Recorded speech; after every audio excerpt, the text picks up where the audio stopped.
welcome to our little tea party. Take whatever you want. My name is Kitken, hostess of Content Pink. We talk about why things are meaningful here, like it's cozy bedtime stories. Nice to meet you. Next to me is... Greetings everyone, Chiko here as co-host to Kitken's at-home tea party storytime, and today what shall we talk about, Kit?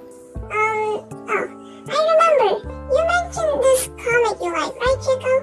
Or was it an animation?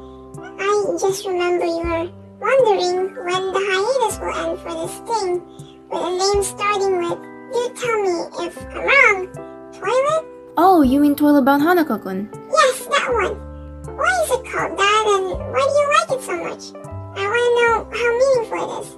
Oh wow, if I have to explain every aspect, this may take a few episodes. Oh, so it's really meaningful then. You could say that. It was my first anime after all, then manga. Manga? It's the comic, which I would note has beautiful art surrounding it. Speaking of, I drew all of the TBHK characters as mokke moments ago.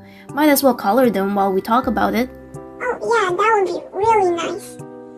Well, for context, Toilet Bound Hanako-kun is based on a Japanese folklore of a girl called Hanako-san, who haunts the girl's bathroom, but they change her to a boy in this story, where he is the 7th apparition in Kamome Academy.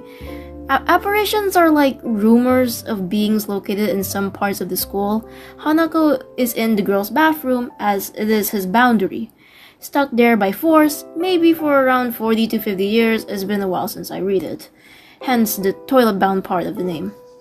Ah, I see. Yeah, and again, I found it through anime first. To be honest, I was quite late actually, by a year or so after it came out, but this is quite a funny fact. But you know what hooked me into ending up actually watching the first season, Kitken? What? A payphone AMV with Hanako and Nene. What, really? I know, right? That's what started it.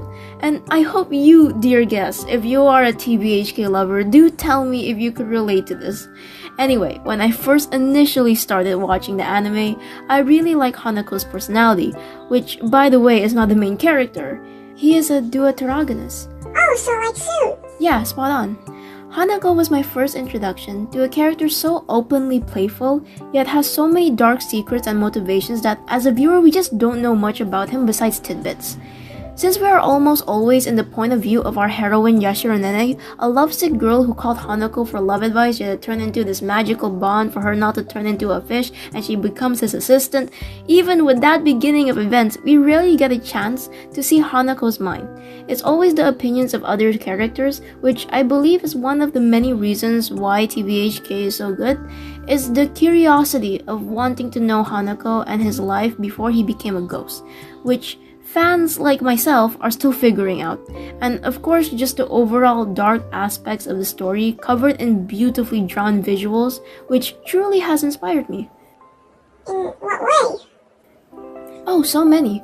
In writing my own works, and definitely the art. I think it's when Red House Arc came out.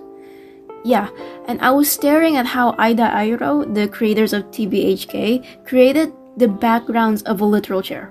Yeah, I was just staring at that. I was pinpointing their line work and how it has this lighting that was very interesting. The point is, I was analyzing it, and when I see official cover pages, I would focus also on the way they color, the cross-hatching and everything. And I heard specifically for manga panels, at least, they would take an hour or more, maybe even up to 4 hours, just staring at the art piece on how to make the lighting capture a certain emotion. Oh, wow. That's a lot of effort. Going back to the story though, in the beginning there is another character called Ko. Just being honest, I didn't like him in the beginning. Why is that? Well, at first he was very loud, and I didn't know what was up with him. To be honest, it's also because I thought he was part of a love triangle with Hanako and Yashiro. Is he not? I remember seeing the poster cover and there he was with the other two. Not exactly. I don't know if I want to go into depth with this part, but let's just say I changed my perception with him when he met a ghost boy called Mitsuba. I actually made a drawing inspired by Mitsuba. Oh yeah, so that is him. There's also Aoi, Yashiro's best friend and ultimate girl for if you want to know the many rumors of the academy. Oftentimes, what she says come true, and Yashiro has to deal with it as Hanako's assistant. I should note that season 1's pacing had issues, which, being honest, I didn't quite notice on my first watch, but after seeing the manga, they did miss a bunch of important aspects that I wish they could animate, but overall, I still do like the anime as much as the manga, and maybe even more if we talk about season 2. Wait, there's a season 2? Yes, there is. After 5 years of waiting. You know, I should not be too worried about hiatus as I have been doing. We fans survive monthly chapters with cliffhangers, 5-year wait for another season, and now the manga is on hiatus. Maybe next time I could even talk about the fandom. Yeah, that would be so much fun. Wow, now look at this coloring progress. Okay, dear guests, our tea party is over for now, but don't worry, there will be more soon. Right, Chiko? Definitely more art coming soon. Do press like, subscribe, and click the bell to be part of the Board of Consul, and many more stories.